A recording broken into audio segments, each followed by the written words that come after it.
আসসালামু আলাইকুম friends, মিলিস cooking কর্নারে আপনাদের আবারও স্বাগতম জানাচ্ছি চিকেন হালিম রেসিপিটি দেখার জন্য। আসলে হালিম এমন একটা খাবার যে ছোট বড় সবাই খেতে খুব পছন্দ করে, কিন্তু অনেকে বলে থাকেন বাসায় তৈরি হালিম রেস্টুরেন্টের মতো টেস্টি হয় না। আসলে কিছু স্টেপ ফলো করলে আপনার তৈরি হালিমটিও হবে অসাধারণ স্বাদের। তাই আমার রেসিপিটি A to Z ফলো করে তৈরি করে নিন মজাদার চিকেন হালিম। তো চলুন দেখি পুরো রেসিপিটি। হালিম তৈরির জন্য আমি এখানে প্যাকেট হালিম নিয়েছি, যার ওজন 200 গ্রাম। বাজারে অনেক ব্র্যান্ডের হালিম পাওয়া যায়, আপনারা আপনাদের পছন্দ মতো নেবেন। আমি একটা বাটিতে হালিম মিক্স ঢেলে তাতে ফুটন্ত গরম পানি দিয়ে 30 মিনিট ভিজিয়ে রাখবো। প্যাকেটে 15 মিনিট লেখা আছে, বাট 30 মিনিট ভিজিয়ে রাখলে হালিমটা তাড়াতাড়ি সেদ্ধ হয়। পানি দিয়ে ভালোভাবে নেড়ে নিব যেন জমাট বেঁধে না থাকে। এবার চুলায় একটা পাত্রে হাফ কাপ তেল দিয়ে তেলটা গরম হয়ে আসলে তাতে দিয়ে দেব পেঁয়াজ কুচি। পেঁয়াজটা কিছুক্ষণ ভেজে নেবার পর এতে দিয়ে দেব ছোট করে কাটা রসুন কুচি।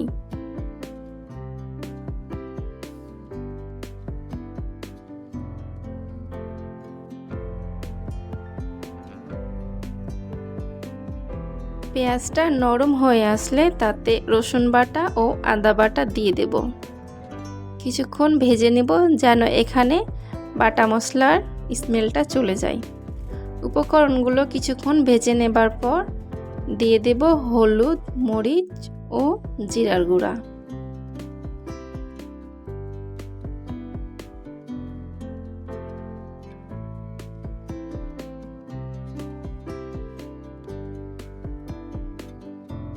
আবার উপকরণগুলো ভালোভাবে মিক্স করার পর দিয়ে দিলাম হালিম মিক্সের সাথে থাকা মশলার প্যাকেটের অর্ধেক মশলা।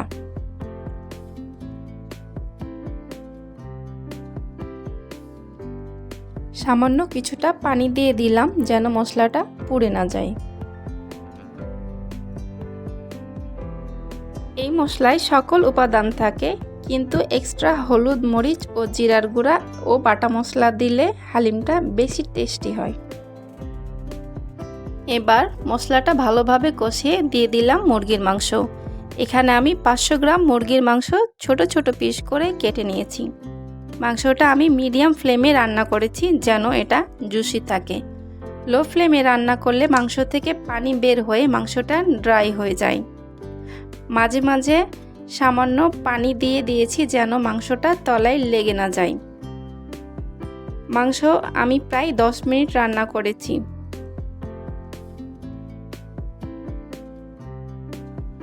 এ পর্যায়ে মাংস রান্নায় আমি কোনো লবণ ব্যবহার করছি না, কারণ প্যাকেট মশলায় যথেষ্ট লবণ থাকে।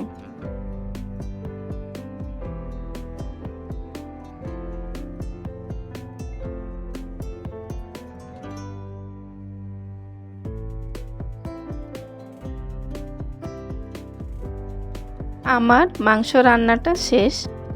এবার আমি শুধুমাত্র মাংসের টুকরোগুলো একটা বাটিতে আলাদা করে রেখে দেব, আর ঝোলটা ইউজ করব হালিম সিদ্ধ করার সময়।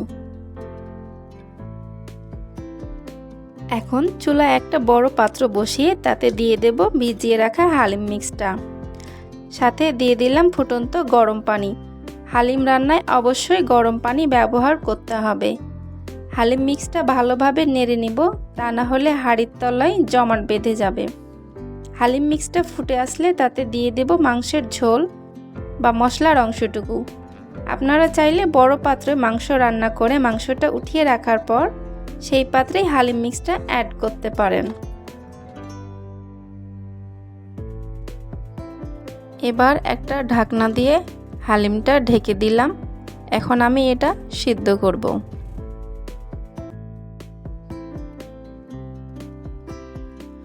চুলার ফ্লেমটা কিন্তু অবশ্যই মিডিয়াম থেকে কিছুটা কম বা লো ফ্লেম হলে ভালো, তা না হলে হালিমটা উতলে যেতে পারে আর পানিটাও তাড়াতাড়ি শুকিয়ে যাবে। কিছুক্ষণ পরপর ঢাকনা তুলে হালিমটা নেড়ে দিব, না হলে হাঁড়ির তলায় হালিমটা জমাট বেঁধে যাবে।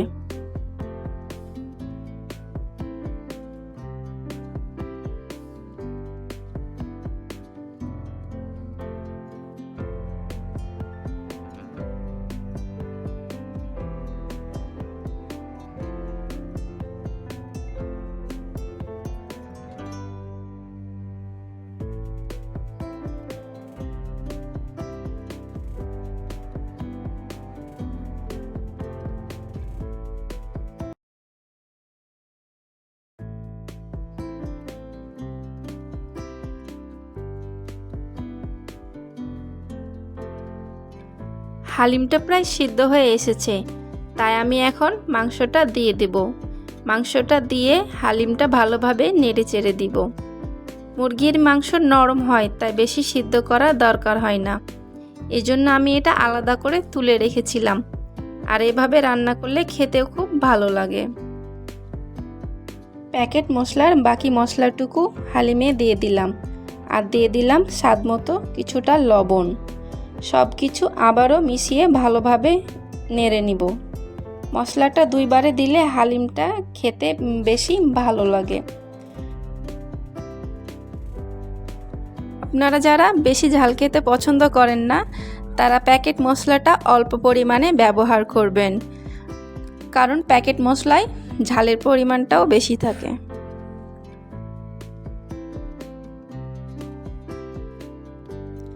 এখন একটা পাত্রে তেল দিয়ে কিছুটা পেঁয়াজ ভেজে নেব, একদম বেরেস্তা করে।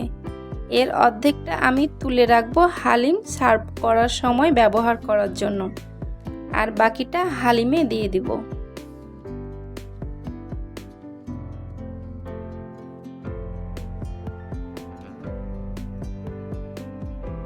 এবার হালিমটা ভালোভাবে নেড়েচেড়ে কয়েক মিনিট পর চুলাটা অফ করে দিব। হালিমটা আমি বেশি গাঢ় করিনি, কারণ রান্নার শেষ করার কিছু সময় পর এটা একটু ঘন হয়ে যায়।